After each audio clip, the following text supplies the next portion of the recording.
Oi,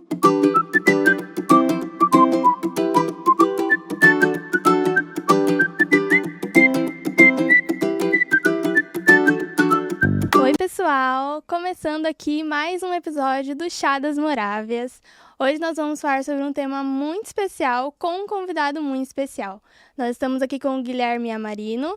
A gente vai passar para ele se apresentar um pouquinho, mas se prepara porque o episódio de hoje está muito bom. Oi, Gui, seja E aí? bem-vindo! Tudo bem com vocês, gente? Ó, uma alegria estar aqui nesse cenário maravilhoso, visitar a sala de estar de vocês, ó. Sim. Que legal, hein?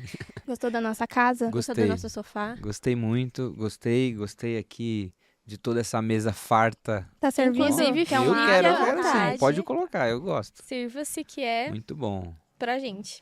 Eu até vou comentar um negócio aqui, porque essa canequinha, vou falar pra vocês, cadê aqui a câmera? Deixa eu falar, tem que fazer propaganda, pô. Ó, Exatamente. o Faz que aí. você acha dessa caneca?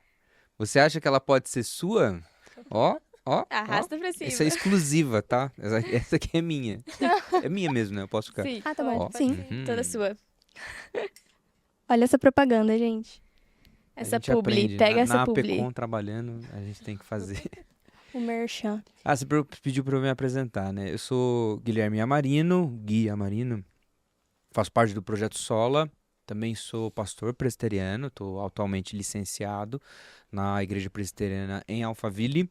Sou marido da Isabela. Nós estamos casados vamos fazer 4 anos de casados. E temos uma filhinha chamada Catarina, que ela já é uma moravianinha. Ah, Ó. Baby Catarina. Verdade. É isso aí. Eu também tenho tido oportunidade bastante de trabalhar aqui na APECOM, né, como diretor dentro dessa área, coordenador da IPB Multi, né, que é onde a gente está assistindo esse negócio, e também tido a oportunidade de exercer a criatividade na cultura, né, que é um pouco talvez até da discussão que a gente vai ter hoje.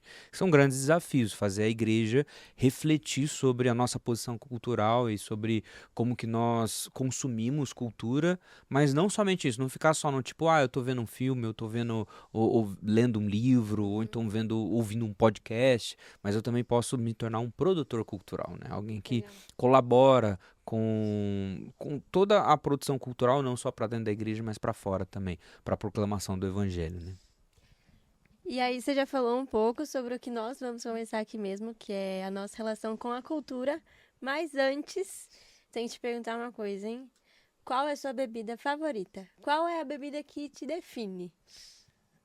Não sei se me define. Atualmente sim, porque eu comecei a querer muito esse negócio. Apesar de eu tomar mais quando tá frio, porque um chá não dá pra você tomar exatamente no calor, apesar de que às vezes a Mas gente tem acaba chá tomando. gelado. Isso, tem chá gelado. Esse chá não é tão bom gelado. Ele é bem melhor quente mesmo, que é um chá. O nome do chá chama Earl Grey.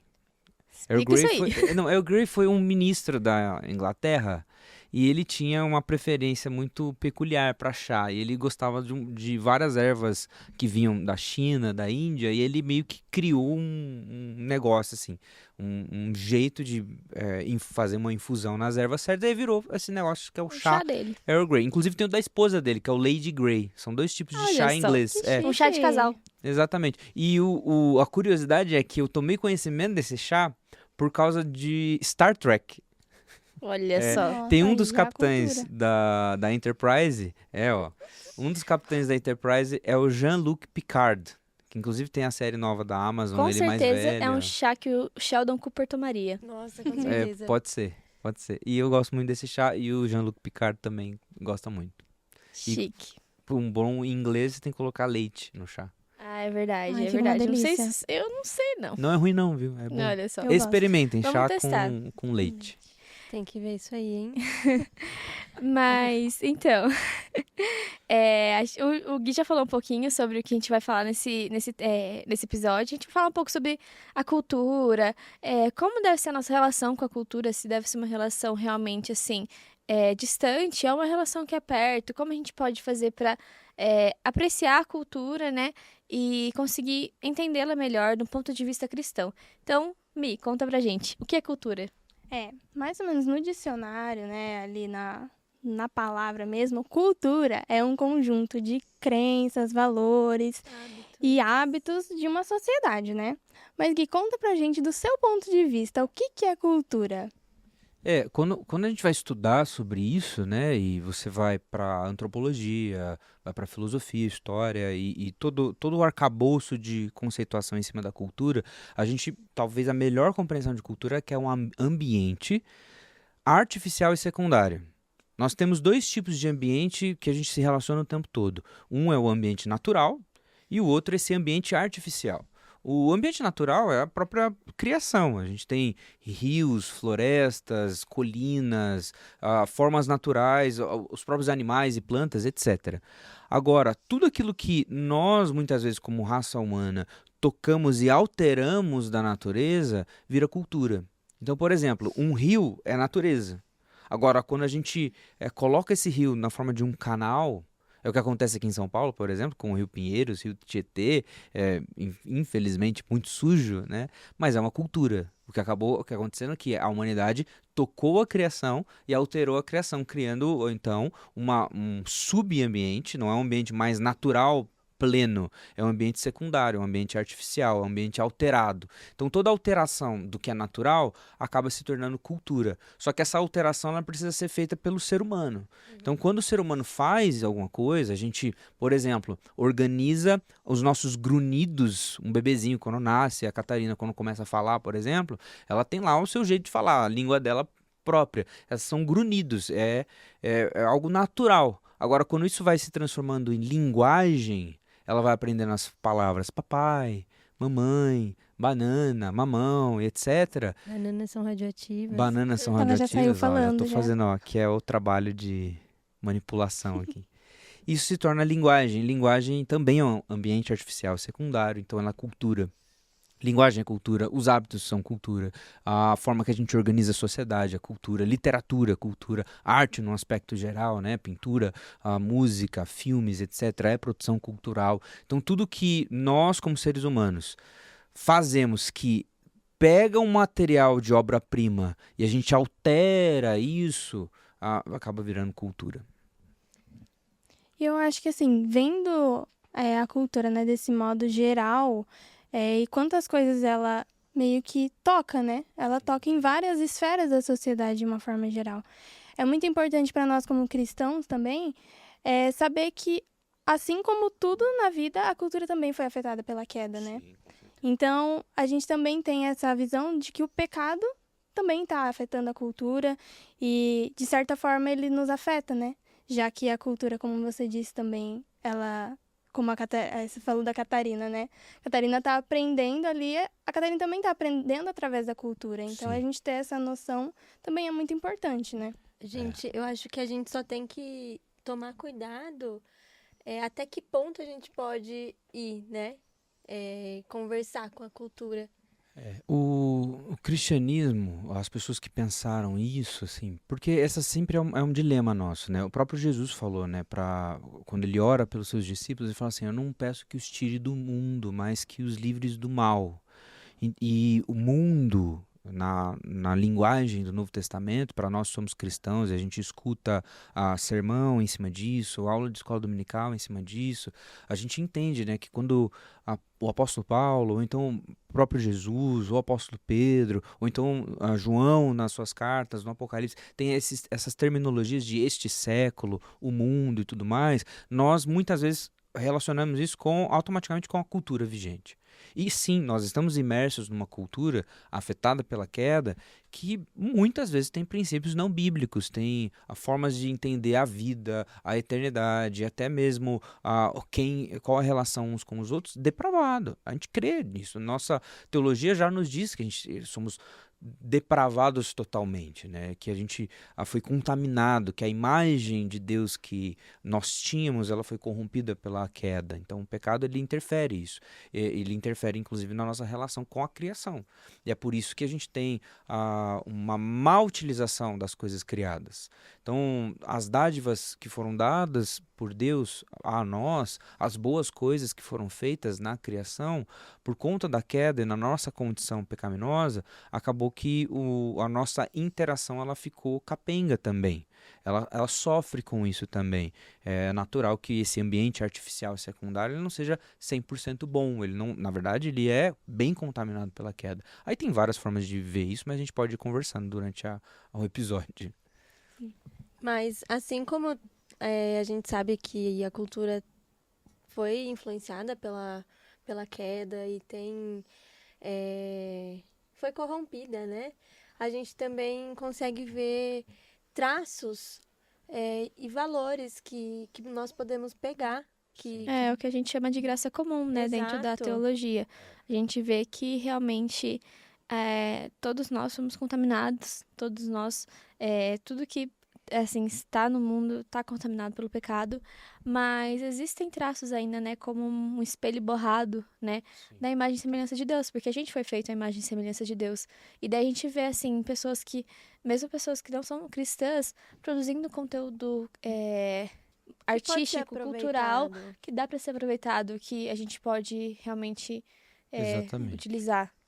Não, é muito louco isso, porque você observa que a gente está imerso em cultura o tempo todo. E não necessariamente só cristãos produzem cultura boa. E isso é uma grande dádiva de Deus também. É por isso que a gente fala de graça comum ou grande graça. Porque o mundo não caminha tão mal quanto deveria caminhar. Este século ainda não é tão depravado quanto de fato deveria ser, sabe? As famílias não estão todas degradadas como deveria ser de fato, porque uma vez que a humanidade se esqueceu de Deus, todo mundo deveria caminhar para uma coisa completamente contrária a Deus, mas nós percebemos que às vezes não é assim.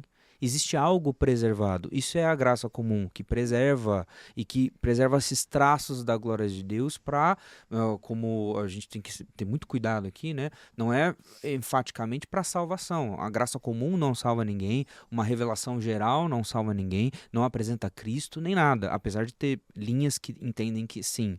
E então a gente pode olhar para a cultura com discernimento, com sabedoria, com um pouco do que o apóstolo Paulo fala em Filipenses capítulo 4, versículo 8, tudo que for bom, tudo que for amável, tudo que for digno de boa fama, se tiver verdade, essa palavra é importante, se tiver verdade, que isso ocupe a mente de vocês, a fala de vocês, as conversas de vocês, porque toda verdade, isso um pouco de Calvino, um pouco de Agostinho, quando de fato essa verdade é verdadeira, quem tem, entre aspas, verdades que são manipulações, distorções, mas quando de fato essa verdade é arraigada na verdade com V maiúsculo, ela é de Deus, não tem como.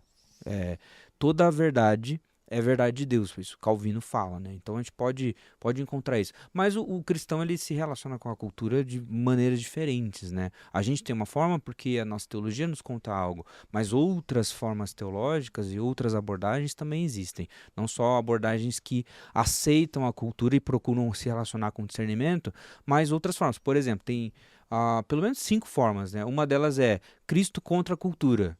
Você já deve ter ouvido isso. Não vamos se relacionar com a cultura, tudo da cultura é ruim, nada vale, é tudo depravado, então a gente tem que se afastar e viver numa cultura separada. Aí vai se tornar aqueles, tipo, grupo Amish, né? Tipo os Amish, tipo os Quakers e etc.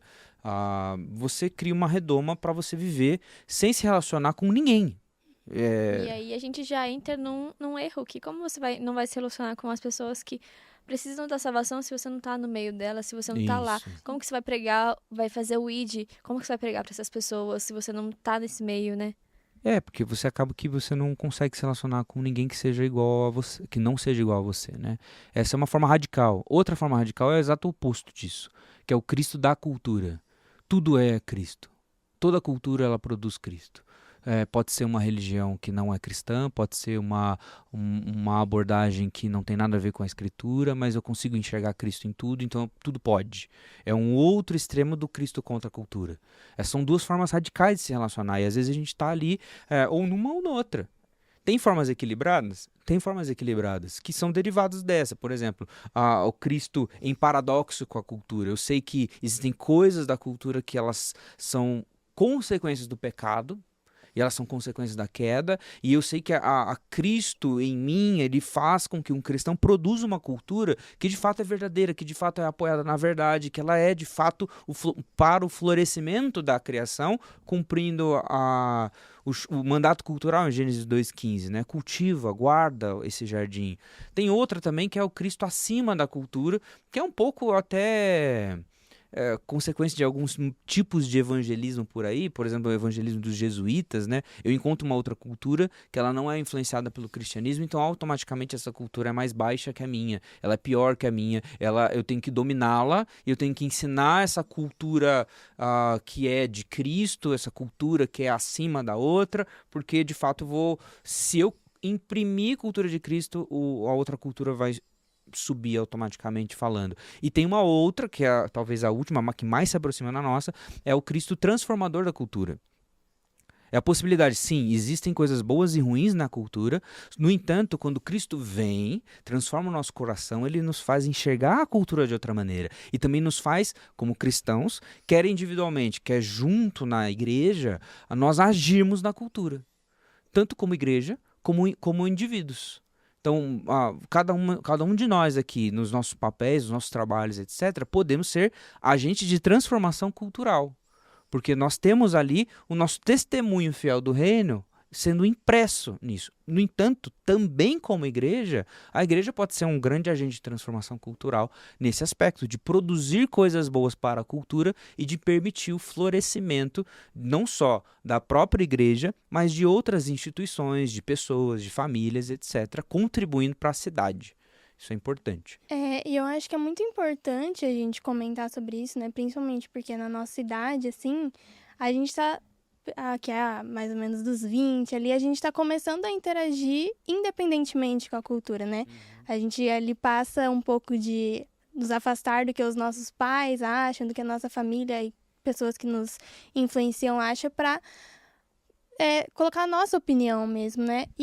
E como você falou, dentre tantas, é muito importante que a gente escolha a certa, né? A que combine com com os nossos princípios, que não vá contra o evangelho, não vá contra a palavra, mas que também, né, de certa forma, a gente não se afaste do mundo, né, tipo, como se a gente não pudesse tocá-lo, né, mas sim de uma forma sábia. Então, a gente ter essa sabedoria para saber impactar o mundo, impactar a nossa cultura de uma forma que vá fazer diferença e também não sejamos influenciados tanto pelas partes ruins dela, né. E é muito legal porque, assim, igual a Mi falou, a gente está começando a interagir um pouco mais independente. Nós três aqui estamos na faculdade agora, a gente teve um contato até que recente com várias outras pessoas que vêm de lugares diferentes, que têm hábitos diferentes, que têm culturas diferentes. E aí, se a gente se afastar, a gente não vai estar fazendo nada, a gente não vai estar influenciando essas pessoas a conhecerem, né, a verdade com o V maiúsculo que você falou. A gente não vai estar fazendo o nosso papel, a gente não vai estar cumprindo o ID que a Lulu falou. Então, a gente tem que ter essa consciência também de que nós não podemos ser influenciados, mas nós temos que influenciar. E aí entra a questão do limite, até onde é que a gente pode, assim, se aprofundar nessa cultura e até onde a gente consegue, assim, a gente deve redimir ela, como que a gente deve fazer com questão a isso, assim, como deve ser a nossa relação com ela, a gente deve, assim, abusar dela e utilizar dela e como se não tivesse nenhum mal, ou a gente deve, assim, realmente entender as limitações que ela tem dentro da nossa vida, dentro da nossa, do nosso dia a dia, como que deve ser, tipo, essa relação da cultura com a gente? Se a gente for pensar que é possível redimir a cultura, a nossa relação entre Cristo e cultura vai ser diferente, vai ser talvez o Cristo acima da cultura, etc. Nós não cremos nisso, que a cultura, eu posso redimir a cultura. A redenção ela vem para seres humanos. A redenção é para você, para mim, a redenção é para os nossos amigos, e não para as artes, ou para a literatura, ou para filmes, etc. Essas coisas são consequências de uma relação redimida com a cultura. Então, acho que a melhor forma da gente falar sobre isso é redimir a relação com. fazer a gente compreender uma relação madura com isso e também criar pontes para que a gente possa falar do evangelho com aqueles que não conhecem o evangelho, utilizando a cultura como uma ferramenta. Como algo, inclusive, como o apóstolo Paulo usa em Atos capítulo 17, ele vê ali vários ídolos na cidade, ele chega para os atenienses e fala, olha, eu vejo que vocês são muito religiosos, mas tem um altar a um Deus desconhecido aqui. Deixa eu contar para vocês quem é esse Deus desconhecido. Ele cria uma ponte. Ele não está pregando a cultura usando o evangelho como uma ferramenta. Ele está pregando o evangelho, usando a cultura como uma ferramenta ali, de discussão, de ponte, etc. Isso é muito importante para a gente, porque nós não cremos que a cultura ela pode ser redimida, nós cremos que seres humanos são redimidos. Isso é o ponto fundamental. Diante disso, aí várias perguntas surgem para nós, né? Até que ponto eu posso ir? Como é que eu vou me relacionar com um filme que saiu naquele streaming que eu gosto? Como que eu vou me relacionar com os quadrinhos, com as peças de literatura, as grandes obras de ficção, com as músicas que saem, com os eventos de música que tem, né? Seja um Rock in Rio, The Town, Lollapalooza, eu tenho que ir, não posso ir, etc. E aí você fica meio assim, até que ponto eu posso discutir sobre essas coisas, inclusive, pesquisar sobre música, ser um jornalista de música, ser um jornalista de filmes, etc., porque são profissões que existem por aí. E o tempo todo a gente tem que saber de duas coisas. Primeiro, a cultura não é cristã, cultura global. E as pessoas que estão produzindo essas peças de cultura, seja a arte artística na forma de filme, livro ou qualquer outra música e tudo mais, elas não têm a obrigação de serem cristãs. E elas vão refletir algo. E agora eu tenho que caminhar olhando para essas peças culturais produzidas com esse discernimento. É um não cristão que está fazendo, algumas coisas vão aparecer ali. Pode ser que apareça o anseio do coração humano de se encontrar com Deus, como todo mundo tem. Como, inclusive, várias culturas ao longo dos milênios na história humana tiveram um desejo de se encontrar com o eterno. Inclusive, de até mesmo produzindo maneiras de tentar se encontrar com o eterno. Qualquer religião que tenta se encontrar com Deus está tentando, como se fosse assim, subir uma grande montanha para se encontrar com um Deus criador de todas as coisas. Mas elas não têm um elemento fundamental, que é o entendimento de que o próprio Deus desceu. O próprio Deus veio ao nosso encontro e enviou o seu Filho. Isso o cristianismo só. É somente em Cristo Jesus que a gente tem essa compreensão. Agora todos os outros têm esse anseio. E é um desejo. Mas só que esse desejo também está contaminado por uma outra coisa, que é o pecado. E o pecado em nós pode gerar uma manifestação cultural depravada. Então, às vezes, você está ouvindo uma música e você vai ver uma forma depravada de se relacionar com o outro. Com um interesse amoroso, uma forma pecaminosa e promíscua de se relacionar com a realidade, uma forma desesperançosa de se relacionar com o trabalho, com a família, etc. Essas coisas são passíveis de encontrar. Você vai ler um livro, aquele autor ele não tem a obrigação de 100% do tempo ser alguém que vai de fato elaborar aquilo em pureza, em não promiscuidade, etc. Quando a gente encontrar esse tipo de coisa, seja num livro como, sei lá, vou falar de um livro bem polêmico, que é o Crônicas de Gelo e Fogo, George R. Martin. Ele não é cristão. Ele não tem obrigação de todas as coisas serem cristãs ali. Agora, quando eu leio, eu consigo perceber que quem está escrevendo é alguém que tem a necessidade de se encontrar com o Criador. Porque ele coloca coisas ali que são justamente as consequências da depravação humana dentro da história. E dentro também dessa mesma questão, também não é tudo cristão que precisa necessariamente produzir arte cristã. Exatamente. Né? A gente consegue entrar em um ponto que, assim, toda a nossa produção, ela vai ser, consequentemente, assim, tocada pelo cristianismo, né? Então, a gente vê o exemplo do C.S. Lewis, que ele falava assim, tipo, não foi intenção dele, né? Criar Nárnia como um universo paralelo, com parábolas, sei lá, ou analogias da Bíblia. Mas, consequentemente, surgiu, porque é algo que está impresso nele. Então, assim, nós, como cristãos, não necessariamente, a gente não tem que fazer necessariamente obras cristãs, arte, assim, claro que a gente acaba fazendo. É uma coisa que fica impressa em nós, né? Mas não é, assim, uma obrigação. Porque a gente consegue entender que uma boa arte, uma boa música, um bom livro, ele vai glorificar a Deus falando ou não, né? Independentemente se isso seja para uso litúrgico dentro do culto, Sim. para especificamente explicar um texto bíblico ou não. Isso é importante, porque na Escritura Sagrada, Deus capacita Bezalel e vários outros para ornamentarem e produzirem os elementos artísticos que iriam preencher ali o tabernáculo e futuramente o templo. Eles fizeram a estola sacerdotal, por exemplo, colocando várias pedras e tudo mais, inclusive colocando elementos irreais. Deus pede para eles desenharem uma romã roxa. Não existe romã roxa dessa cor aqui. Existe um romã azul, outras cores. Utilizaram da imaginação. Exatamente.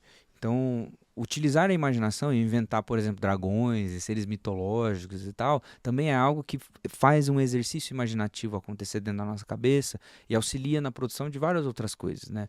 E isso é importante, porque ali Bezalel e os outros foram escolhidos para um fim específico, para a adoração pública, para a adoração do povo de Deus. No entanto, vários outros ao longo da Escritura, por exemplo, Daniel, ele é enviado para ser criativo e produzir cultura dentro de um governo civil. José foi usado ali também. Esther foi usada ali também. Então, Deus levanta homens e mulheres ao longo da história para serem produtores culturais. Às vezes para dentro do seu povo, para o uso litúrgico, para o uso eclesiástico, e às vezes também para o uso dentro da cidade, para o benefício da cidade. Jeremias capítulo 29, você tem Jeremias escrevendo uma carta aos exilados. Eles estão saindo de Jerusalém, invasão da Babilônia, todo mundo saindo das suas casas, eles vão ficar 70 anos no exílio. E aí a gente pensa assim, o que os profetas diriam? Sejam pacientes, façam cultos lá, fiquem orando o tempo todo para que Deus mande vocês de volta. A carta que Deus envia aos exilados é, olha, vocês estão indo lá passar 70 anos. Então vivam na cidade, orem pela cidade, plantem, cultivem, casem-se, tenham filhos e façam a cidade florescer. Então, onde eu estou, em qualquer lugar que eu estiver, eu tenho que fazer a cidade florescer. Isso é o maior testemunho do reino de Deus que eu posso ter. Então, por isso a gente precisa de gente que escreva boas ficções científicas, de gente que escreva ficção fantástica, de gente que produza filme, de gente que faça roteiro, de gente que tenha canal no YouTube, de gente que faça jogos de videogame, sabe? Gente que faça podcast. Podcasts, etc. Então, precisa disso, sabe? Porque nós podemos abençoar tanto ao povo de Deus, que vai ser edificado com essas coisas, porque é a verdade, afinal, tanto também a outros que ainda não são povo de Deus, que precisam escutar uma boa relação com a cultura. De novo, uma relação redimida com a cultura. É muito legal, assim, tudo isso, né? E parar para pensar também nos missionários, né? Porque os missionários, eles têm que viver ali no meio que eles estão, mas eles têm que influenciar, eles têm que impactar de certa forma. Sim. Só que eles têm que usar tudo o que foi fornecido para eles, porque Deus deu os instrumentos através da cultura que eles estão para que eles levem o evangelho, né? Então, é muito legal pensar nisso também, tipo, visando os missionários, porque eles eles têm que influenciar ali com o que eles têm, com aquela exatamente. cultura. Querendo ou não, os missionários precisam se envolver na cultura de onde eles estão, seja assim, missão transcultural ou missão dentro do próprio país, eles precisam se envolver com a cultura que eles estão trabalhando para que eles possam pregar. Isso não quer dizer que eles precisam mudar a verdade do evangelho, porque isso de forma alguma deve acontecer, mas eles mudam a forma com que eles falam para que possa ficar mais... para que eles possam entender melhor, né? Então, seja com indígenas, seja com outros povos, outras culturas, eles têm que aprender as línguas, têm que aprender os dialetos, têm que traduzir a Bíblia. Então, é importante, né, a gente saber entender isso. Às vezes vai ser uma relação positiva com a cultura, no sentido de você descobrir aspectos que você pode usar como ponte para pregar o evangelho, como diálogos com a cultura, e às vezes vão encontrar pontos de confronto com a cultura. Por exemplo, tem uma lenda, eu não sei se é verdade isso, porque a gente lê os livros de história e tal, e nenhum fala que é 100% verdade. Mas é uma lenda que a gente vai contando, assim, sobre um missionário chamado Bonifácio, e ele foi para aquelas regiões nórdicas e foi pregar o evangelho para os vikings ali. E ele estava numa cidade que é uma cidade muito pagã, e religião nórdica, na época, celtas, etc., são toda a mitologia de Odin, Thor, Balder, Loki, etc. Não é os filmes da Marvel, tá? É outras coisas. E tá lá, tem toda uma religião pagã em volta disso. E tem uma árvore dentro da mitologia celta que é a árvore Yggdrasil, que é a árvore mundo. E aí existia essa árvore no vilarejo e todo mundo, porque tem toda uma relação com Thor, o deus do trovão e tal, ela era sagrada, e isso atrapalhava muito a pregação de um missionário dizer que Jesus era o cara poderoso, de que Jesus poderia perdoar o pecador e tudo mais. E aí diz a lenda que um dia de muita chuva, o Bonifácio pegou um machado e cortou a árvore Yggdrasil, e enquanto trovejava e tal, ele foi mais forte, um enviado de Jesus Cristo, foi mais forte que Thor, o deus do trovão e tudo mais. Ele derrubou a árvore e colocou e tal, e enfeitou aquela árvore para a pregação do evangelho. Então tem, às vezes, aspectos que você vai se relacionar com a cultura de maneira positiva. Tem, às vezes, que você vai ter que confrontar alguma cultura, algum aspecto, porque, como a gente já falou, acho que foi a Bibi que deu essa letra. Às vezes a gente tem produções culturais por conta do nosso coração depravado. E elas vão ser pecaminosas, vão ser ruins nesse aspecto. E a gente precisa saber discernir isso. É bem importante, bem importante. Não dá pra gente se relacionar com toda peça cultural achando que isso vai ser simplesmente neutro. Por quê? Não existe cultura neutra. Ela sempre será um reflexo do motivo religioso básico do ser humano, do anseio mais profundo da alma de se encontrar com Deus. E o nosso coração, a gente sabe como é, ele é uma fábrica de ídolos. Então você vai enxergar sempre alguma idolatria dentro da produção cultural. Aí nós, como cristãos, como a gente já falou, você tem que discernir isso. Você está consumindo uma peça de alguém, de uma nação, de uma cultura que está tentando se encontrar com Deus. Ainda não se encontrou. E aí acho que também a gente pode passar, né, pro lado de como que, de certa forma, a gente pode impactar a cultura, né? A gente já falou um pouco sobre isso, e na sua fala você também falou de várias formas, né, que às vezes a gente vê também que a gente vê a cultura muito como só parte de arte, né? Sim. Então, você falou, né, de fazer uma música, fazer um vídeo, mas todas as esferas da sociedade nós podemos ver como algo que a gente pode impactar e influenciar, porque de certa forma vai influenciar a cultura como um todo. Sim. Então, também na parte da educação, da saúde, da política e tantas outras que a gente pode, de certa forma, fazer coisas que nós podemos criar e, de certa forma, influenciar essa cultura, né? Para que nós possamos impactá-la com o evangelho, né? De certa forma, fazer essa parte missionária, já como as meninas falaram também. Cada área ela vai ter uma ênfase cultural. Seja um advogado, seja um professor, seja alguém que está... um empreendedor criando uma empresa dentro da sociedade ali para vender alguma coisa, seja alguém que trabalha dentro de uma corporação muito grande, uma multinacional, seja alguém que trabalha no governo, todo mundo vai ter uma interação cultural e uma produção como consequência disso, desde os cargos mais altos até os cargos mais baixos. O que a gente não pode é achar que a gente não tem nenhuma relação com a cultura. Se distanciar dela sem nenhuma pretensão, sem nenhum desejo de realmente contribuir. Às vezes a gente divide a nossa vida, né?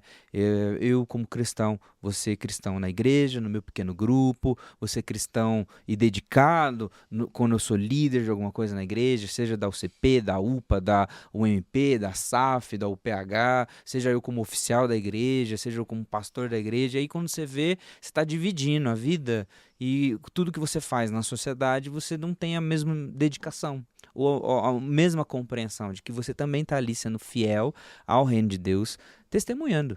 sabe? E testemunhando isso com um bom trabalho, com boa dedicação. É muito similar ao que um sapateiro vai perguntar para Martinho Lutero certa vez.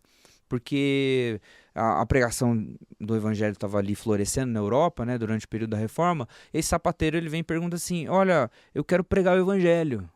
O que eu posso fazer? O que eu posso fazer? E o Lutero pergunta: o que você é? Ah, eu sou sapateiro. E aí Lutero fala assim: olha, para você viver e glorificar a Deus de fato, faça o melhor sapato e venda-o pelo preço mais justo. Isso é importante para nós. Quantas vezes nós não queremos, assim, mesmo os cristãos, tá, gente? Não queremos passar por cima dos outros dentro das nossas empresas, a gente fica de picuinha dentro dos nossos grupos de trabalho, a gente reproduz um sistema de crenças que não tem nada a ver com o cristianismo dentro de cada área que a gente está atuando, porque não é na igreja. Sim. Quando é na igreja a gente presta atenção, quando não é na igreja a gente age igual a todo mundo. Sim.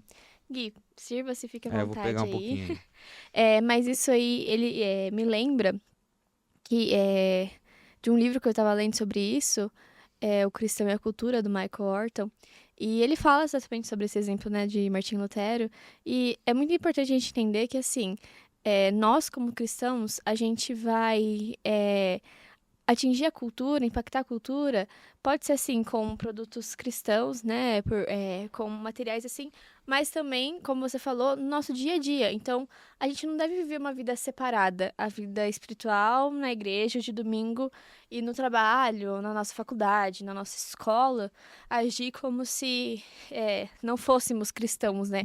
Então, a gente acaba, assim, querendo passar por cima do outro, como você disse, não temos humildade, a gente não tem piedade com o outro, e isso não é impactar a cultura com o cristianismo, isso é se amoldar a ela. E a gente não deve nunca se amoldar a cultura nesse sentido. A gente deve entender o nosso papel como cristãos, né? A gente não precisa, assim, estar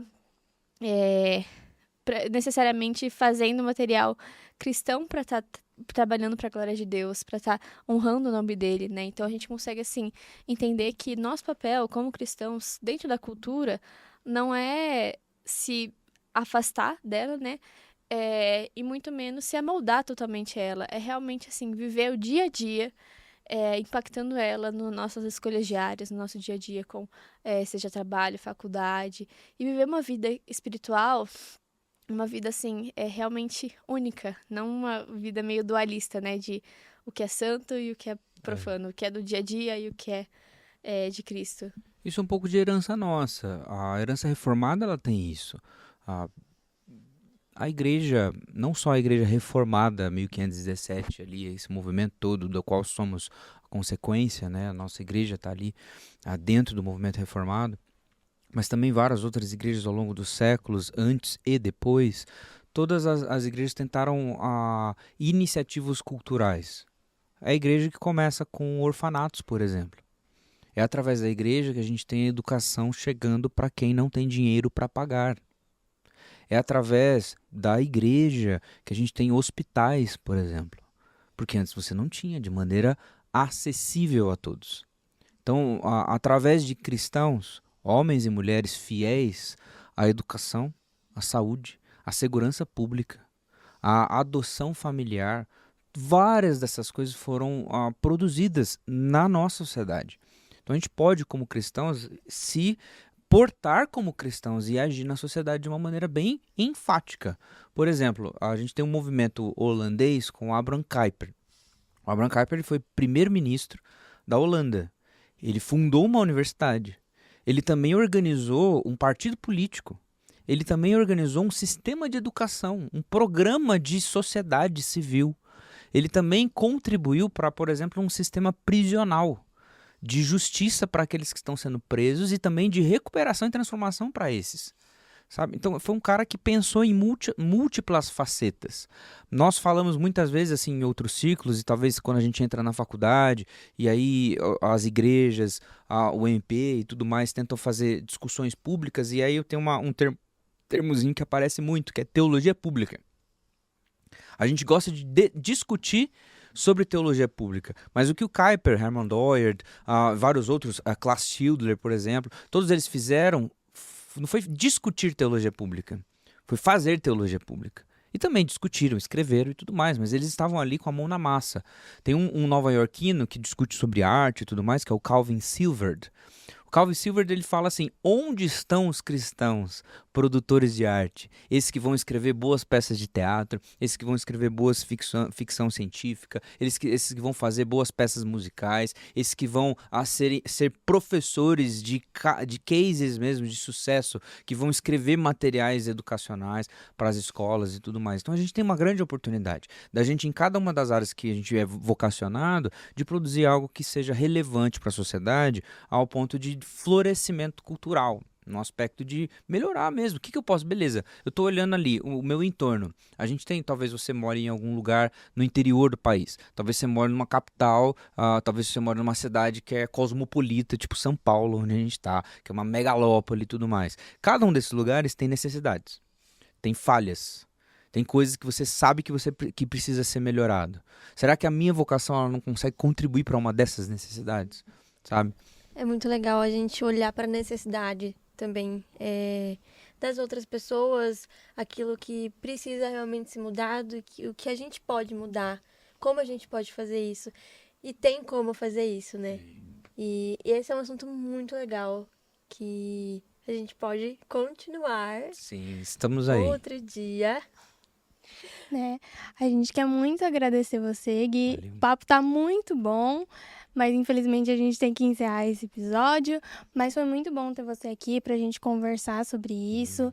É uma discussão muito boa, né? E muito produtiva pro nosso meio, pros cristãos, pra Sim. gente saber enxergar a cultura de forma sábia, né?